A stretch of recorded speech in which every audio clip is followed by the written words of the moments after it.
जय हिंद, जय भारत। मैं हवलदार Sanjeev Kumar, two Haryana battalion NCC Ambala cantt. आज के ऑनलाइन लेसन में आपका हार्दिक स्वागत करता हूं।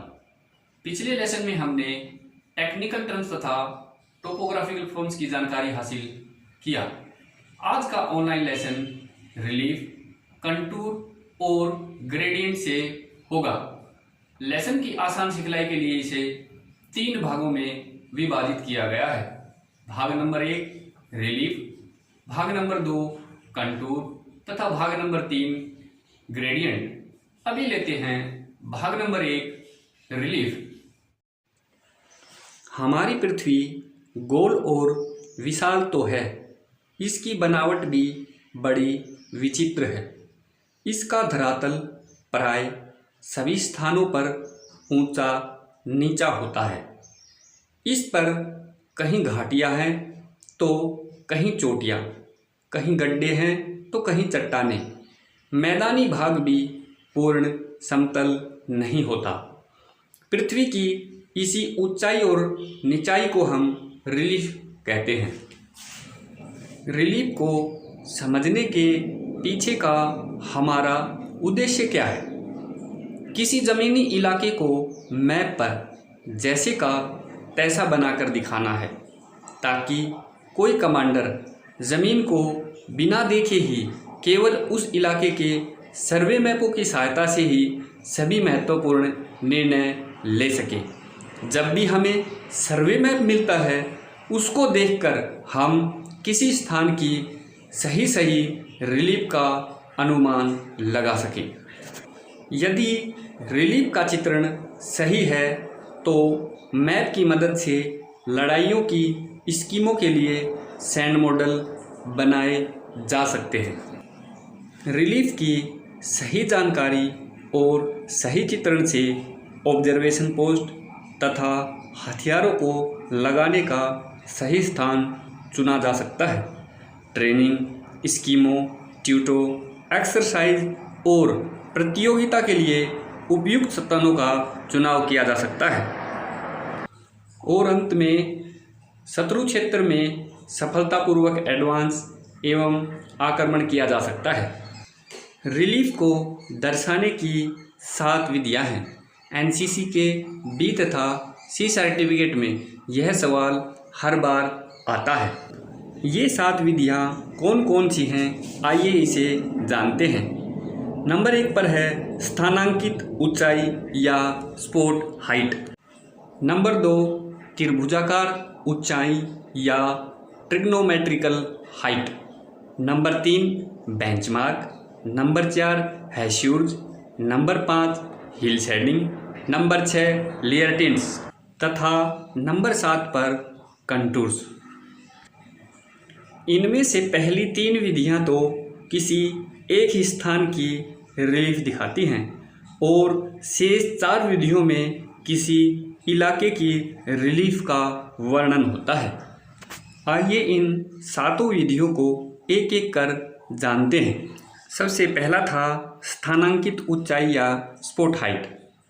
इसमें एक काले बिंदु के साथ किसी स्थान की समुद्र तल से नापकर सही ऊंचाई लिख दी जाती है। इस माप में केवल 4 मीटर या 10 फुट तक की गलती की संभावना रहती है। इस विधि में पर्वतों की सबसे ऊंची चोटी की ऊंचाई उन शिखरों की ऊंचाइयां दिखाई जाती हैं जो सड़क के साथ साथ होते हैं।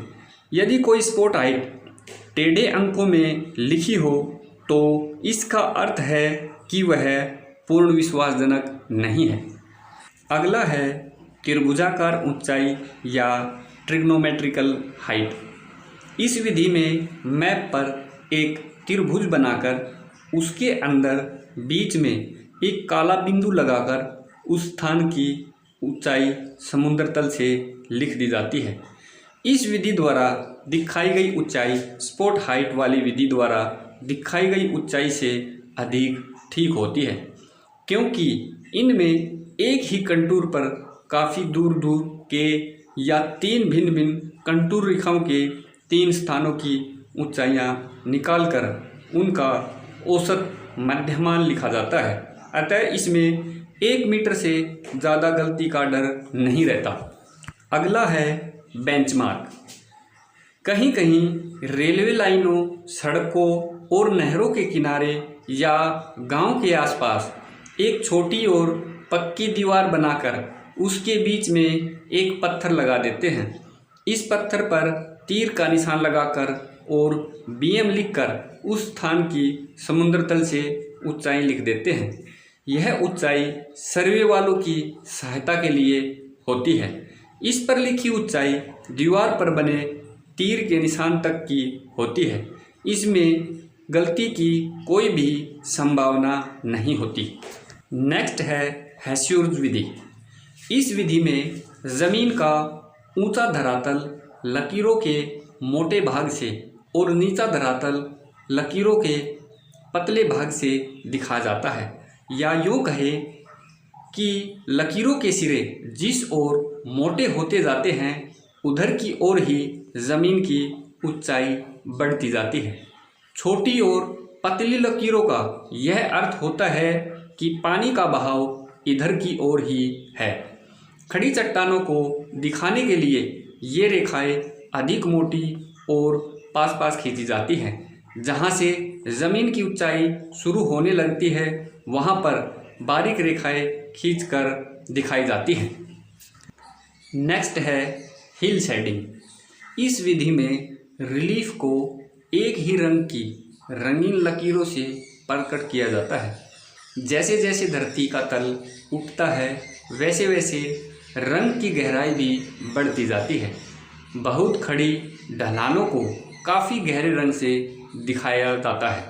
निचाई में हल्का रंग भरते हैं। सूर्य के सामने पड़ने वाली ढलानों को सफ़ेद कर दिया जाता है और छाया वाले दूसरे भाग को कुछ हल्का काला कर देते हैं।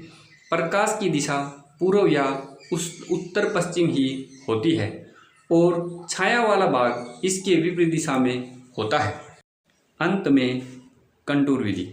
रिलीफ दिखाने की विधियों में कंटूर की विधि सबसे नवीन और उत्तम है, क्योंकि इस विधि से हम ज़मीन की ऊंचाई, उसकी बनावट और ढलानों को पूरी तरह से जाहिर कर सकते हैं। इस विधि का प्रयोग सर्वे ऑफ इंडिया के बने मैपों में सन 1895 ईस्वी में होने लगा था। इस विधि के साथ साथ अन्य विधियों को भी आवश्यकता अनुसार मिला दिया जाए तो मैप की बनावट और भी अधिक स्पष्ट हो सकती है। यहाँ पर भाग नंबर 1 समाप्त होता है।